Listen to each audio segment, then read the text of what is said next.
Good morning students. Class tenth में आज का टॉपिक का नाम है जनसंख्या वृद्धि को रोकने के व्यवहारिक उपाय। जनसंख्या वृद्धि को हम किस प्रकार से रोक सकते हैं। देखिए, पिछले वीडियोस में हमने ये पढ़ लिया है कि जनसंख्या क्या है, जनसंख्या वृद्धि के कारण क्या है, और अब हम जानेंगे कि जनसंख्या वृद्धि को रोका कैसे जा सकता है। कैसे हम जनसंख्या वृद्धि को रोक सकते हैं, या इसको दूसरी भाषा में कह सकते हैं परिवार नियोजन, कि परिवार को हम नियोजित कैसे रख सकते हैं, अर्थात परिवार हमारा नियोजित कैसे रहेगा। ठीक, तो यही जानेंगे हम।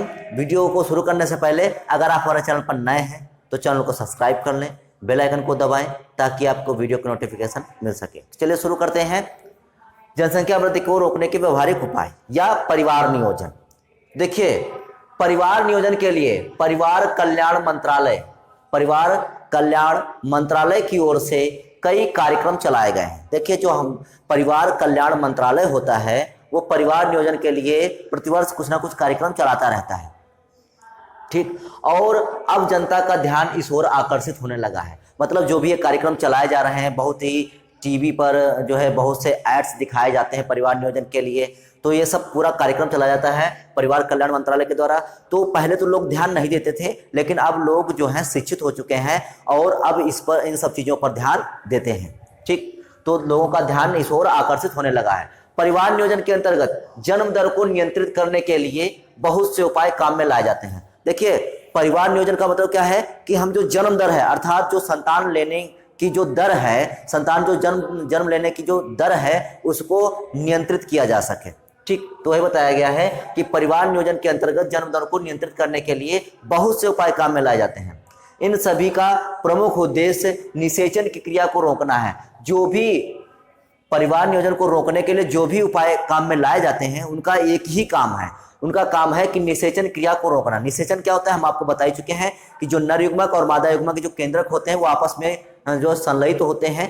ठीक, तो इस क्रिया को निषेचन कहते हैं। तो किसी भी प्रकार से ऐसा किया जाए कि जो मेल जो गैमीट है और फीमेल गैमीट, अर्थात नर युग्मक और मादा युग्मक जो दोनों हैं, इनको निषेचन करने से रोका जाए। तो ये अगर ये निषेचन क्रिया रुक गई तो परिवार नियोजन अपने आप ही हो जाएगा। तो यही है कि इन सभी का प्रमुख जितने भी उपाय काम में लाए गए हैं, तो इन सभी का उद्देश्य क्या है कि निषेचन क्रिया को रोकना है। सीमित परिवार के लिए विभिन्न उपाय निम्नलिखित हैं। मतलब सीमित परिवार के लिए कौन कौन से उपाय किए जा रहे हैं, तो उसके लिए जो कुछ टॉपिक है, जैसे बच्चों के जन्म के बीच की दूरी। मतलब कोई भी अगर संतान जन्म लेती है तो उसके कुछ साल बाद ही दूसरे बच्चे का जन्म हो, तो मतलब बच्चों के जन्म के बीच की दूरी होना चाहिए। मतलब दो बच्चों के जन्म लेने में डिफरेंस होना चाहिए। दूसरा, विवाह की आयु में वृद्धि, मतलब जो विवाह करने की आयु है उसमें वृद्धि कर दी जाए। शिक्षा प्रबंधन, अच्छे से शिक्षा प्रदान की जाए सभी वर्ग के लोगों को, ताकि वो परिवार नियोजन को समझ सकें। कानूनी व्यवस्था, कुछ कानूनी में ऐसे, मतलब जो संविधान है उसमें ऐसे संशोधन करना चाहिए कि उसमें जो परिवार नियोजन को प्रमुखता देनी चाहिए संविधान में। तो उसमें से पहला जानेंगे बच्चों के जन्म के बीच की दूरी। तो देखिए, जैसा कि हेडिंग है, बस हमको यही हेडिंग बताना है इसमें कि ऐसे उपायों का उपयोग जिनसे अनचाही संतानों के जन्म को रोका जाए। मतलब ऐसे उपाय करना चाहिए कि जिससे अगर कोई व्यक्ति जब चाहे तभी संतान का जन्म हो, अगर नहीं चाहे तो संतान का जन्म ना हो। तो ऐसे उपायों का उपयोग जिनसे अनचाही संतान के जन्म को रोका जाए। इनमें से कुछ उपाय ऐसे हैं जिनमें बच्चों के जन्म के बीच का समय बढ़ाया जा सकता है। तो ऐसे उपयोग जिनसे अनचाही संतान के जन्म को रोका जाए, ठीक, तो इनसे क्या होगा, तो इससे बच्चों के जन्म के बीच की जो है बीच का जो समय है वो बढ़ जाएगा। ठीक, गर्भपात को कानूनी रूप देने से भी, मतलब अगर हम गर्भपात को, एबॉर्शन को अगर हम कानूनी रूप दे दें, कानूनी रूप देने से भी जन्म दर को काफी कम किया जा सकता है। ठीक, अगर गर्भपात को कानूनी रूप दे देंगे तो उससे क्या होगा, जन्म दर में काफी कमी आएगी। ठीक, तो ये प्रोसेस, लेकिन अभी सरकार ने इस पर प्रतिबंध लगा रखा है।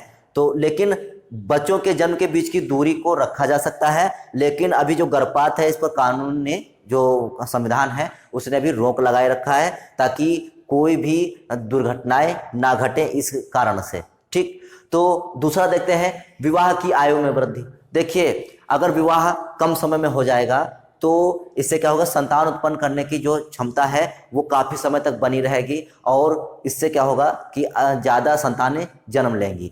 लेकिन अगर आयु में वृद्धि हो जाएगी तो आगे क्या होगा, क्योंकि जो संतान जन्म लेने की, जो संतान को जन्म देने की जो क्षमता है वो धीरे धीरे कम होती जाती है, तो इसीलिए विवाह की आयु में वृद्धि कर दी जाती है। तो युवकों व युवतियों का विवाह अधिकतम आयु 20 से 25 वर्ष में, ठीक, अधिकतम आयु कितना, 20 से 25 वर्ष में कराने से भी परिवार सीमित रखने में सहायता मिलती है। मतलब लड़कियों की उम्र 20 वर्ष और जो है लड़कों की उम्र 25 वर्ष होनी चाहिए। इससे क्या होगा कि जब विवाह अधिक आयु में होगा, ठीक, तो इससे जो परिवार नियोजन है उसको सीमित रखने में सहायता मिलेगी। शिक्षा प्रबंधन, शिक्षित समाज परिवार नियोजन के महत्व को समझता है। ये तो बात बिल्कुल सही है कि किसी भी शिक्षित व्यक्ति को अगर कोई भी बात बताई जाए तो उसको बहुत अच्छी से बहुत जल्दी समझ में आ जाती है, ठीक। तो शिक्षित समाज परिवार नियोजन के महत्व को समझता है, अतः सभी स्तरों पर व्यक्तियों को शिक्षित करना आवश्यक है। मतलब कोई भी स्तर हो, ठीक, जैसे प्राइमरी, जूनियर या माध्यमिक, कोई भी स्तर हो, सभी स्तरों पर जो व्यक्ति हैं उनको शिक्षित करना चाहिए, ठीक। अगला आता है कानूनी व्यवस्था। देश में आबादी नियंत्रण करने के लिए कठोर कानून व्यवस्था होनी चाहिए। जो कंट्रीज हैं, कुछ कंट्रीज ऐसे हैं जिसमें ये संविधान लागू किया गया है, ठीक, लेकिन कुछ देश ऐसे हैं जिसमें संविधान नहीं लागू किया गया है। तो देश में आबादी नियंत्रण करने के लिए कठोर कानून व्यवस्था होनी चाहिए। चीन, जैसा कि हम लोग जानते हैं, चाइना, चीन, थाईलैंड, स्विट्जरलैंड में जनसंख्या वृद्धि को रोकने के लिए संविधान में कानूनी व्यवस्था है। मतलब कुछ ऐसे देश हैं जहां पर जनसंख्या वृद्धि को रोकने के लिए कानून में व्यवस्था अर्थात संविधान में व्यवस्था की गई है और इन नियमों को कठोरता से पालन किया जाता है। मतलब इन देशों में क्या होता है, इन नियमों का कठोरता से पालन भी किया जाता है, ठीक। लेकिन भारत में अभी तक ऐसी कोई कानून व्यवस्था लागू नहीं हो पाई है, ठीक। तो वही लिखा हुआ है, भारत में इसी प्रकार कानून की कोई आवश्यकता है। मतलब अभी आवश्यकता है लेकिन अभी तक ऐसी कोई व्यवस्था लागू नहीं की गई है। तो ये थे आपके पॉइंट जिससे जो है परिवार नियोजन किया जा सकता है, अर्थात बच्चों के जन्म के बीच की दूरी, विवाह की आयु में वृद्धि, शिक्षा प्रबंधन, कानूनी व्यवस्था, ये इतने ऐसी चीजें हैं जिसको परिवार नियोजन में सहायक हो सकते हैं। अगला जो हम टॉपिक पढ़ाएंगे उसमें आपको बताएंगे कि जो परिवार नियोजन की विधियां कौन सी हैं। ये मोस्ट इंपॉर्टेंट है, परिवार नियोजन की विधियां। क्यों? क्योंकि ये कई बार पूछी गई हैं, परिवार नियोजन की विधियां कौन कौन सी होती हैं। तो ये हम जानेंगे नेक्स्ट वीडियो में। तो आज के लिए केवल इतना ही, बाकी नेक्स्ट वीडियो में, तब तक के लिए जय हिंद।